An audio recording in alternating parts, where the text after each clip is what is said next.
그러니까 지난 토요일 현장에 와주신 분, 예, 이게 사실은 되게 훌륭한 강연이었는데 현장에 그 청년들이 조금 아쉬웠어요. 그 청년들이 많지 않아서. 그래도 되게 의미 있는 강연이었습니다. 의미 있는 강연이었는데 이분 호칭을 사실 어떻게 하는지에 관해서도 이게 고민이 좀 많았어요. 이분이 그러니까 버지니아에서는 장관급이에요. 그 수석 상임 고문이 여기 이게 장관급이라고 합니다. 그래서 그 해롤드 변 장관님이라고 이렇게 호칭하는 분들도 계신데 그 제가 사전에 호칭을 어떻게 하는 게 맞을지 이렇게 제가 여쭤봤거든요. 그래서 뭐 버지니아주 법무부 장관 수석 상임 고문 이라는 표현이 을 쓰거나 아니면 부장관, 버지니아주에서 이렇게 부장관을 하셨으니까 이렇게 쓰는 게 맞겠다라고 회신을 주셔서 제가 그냥 고문님 이렇게 했는데 버지니아에서는 사실상 이렇게 장관급이셔서 장관으로 이렇게 통칭이 되시기도 합니다. 훌륭한 분이세요. 훌륭한 분이신데 한국에서는 제가 보니까 뭐 이게 다 이게 싸잡아서 얘기할 수는 없지만 미국에서 사실상 그러니까 기반이 탄탄하지 않으시고 어떤 이렇게 정치적인 영향력이 크지 않으신데 뭐 이게 선한 의도일 수도 있지만 그걸 또 그런 것들을 이용해서 자신의 정치적 역량보다 훨씬 더 크게 자신을 포장하면서 국내에서 후원을 받거나 모금을 하거나 이런 분들이 또 계시거든요. 그에 반해서 그러니까 정말 그 진국이신 분들은 오히려 그런 자리에 나서시지를 않으십니다. 근데 해롤드 변 장관님은 어쨌거나 그 버지니아주를 기반으로 해서 그 상당한 영향력과 입지가 있으신 분이시거든요. 그런데 국내에는 거의 안 알려져 있으시잖아요. 그러니까 이런 분을 제가 정윤명 목사님을 통해서 이렇게 소개받고 연결이 됐는데 국내에서 강연이나 이런 것들 거의 안 하시는 분입니다. 안 하시는 분인데 이번에 들어오셨을 때 그 저희 트루스포럼에서 강연을 해주셔서 진심으로 감사드리고요. 이분 강연을 제가 간단하게 조금 요약을 해드릴게요. 예, 감사합니다. 그래서 세계 속 한인의 정체성 그리고 트럼프 2기와 대한민국의 미래에 대해서 이렇게 뭐 크게 보면 이렇게 두 가지 내용으로 발표를 해주셨는데요. 우선 세계 속 한인의 정체성. 이분이 한인으로서 아주 큰 자긍심을 가지고 계셨습니다. 이게 한국 역사적으로 자꾸 작은 나라 이러는데 아니다. 작은 나라 아니다. 이게 동북공정 같은 기만에 수긍이 안 된다. 이게 조금만 공부해 보면은 금나라도 청나라도 한민족계 북방 세력이었다. 예. 애신강라 아시나요? 애신강라? 그냥 보면은 신을 사랑하고 각라 생각하라 라를 생각하라잖아요. 그러니까 신라. 금나라의 시초가 신라에서 그 북쪽으로 올라온 만주 쪽에 그 정착한 사람들이었다라고 이렇게 그 생각을 합니다. 그러니까 그 주장을 하는 그런 학설들이 있어요. 근데 지금 중국에선 그걸 어떻게 생각하면은 애신강라 그 부족으로 설명을 하더라고요.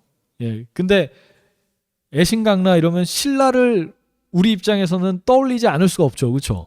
그래서 이게 그 금나라의 역사에 공인된 표현입니다. 그게 애신강라가. 그래서 금나라가 그 신라계의 한민족이고 그리고 금나라를 이어받은 게 청입니다. 그래서 결국에는 한민족이 중국 대륙을 지배한 거다.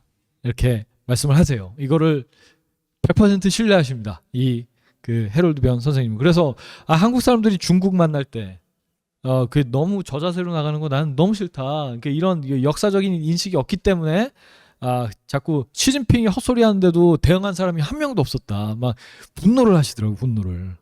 그리고 또 이분은 일본도 역사적으로 공부해 보면은 한국의 뭐 백제죠. 사실은 뭐 사실 아시는 분들은 아시겠지만 천황 일가가 백제 계열이다라는 주장이 상당히 신빙성이 있습니다. 여러분들 이렇게 찾아보세요. 그리고 일본의 많은 그 도시 이름이 한국에서 유래한 그런 지명들이 있어요.